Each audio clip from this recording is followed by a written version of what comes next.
তার মনে হলো মজা করবে।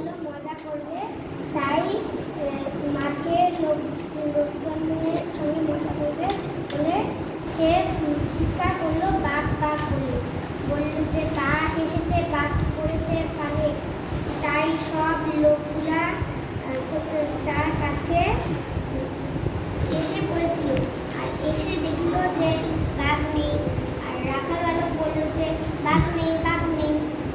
তারপর প্রতিদিন সে রাখাল বালক বলতো, এরকম করে সে পরপর একদিন, দুদিন, 3 দিন করলো মজা। তারপরে একদিন দেখলো সত্যি সত্যি বাঘ এসেছে। তারপর বলছে বাঘ এসেছে, বাঘ এসেছে। লোকজন কেউ তার কাছে এলো না। লোকজন ভাবলো যে সে মজা করছে।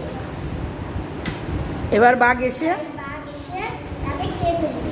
হ্যাঁ, এই জন্য কোনো মজা করতে নেই, মানুষের সাথে মিথ্যে বলতে নেই। বলো যে মিথ্যে বলতে নেই, সবার উদ্দেশ্যে বলো, বন্ধুদের উদ্দেশ্যে বলো, মিথ্যে কথা আমরা বলবো না, আর মানে মজাও করবো না, এরকম কি আর কি করবো না।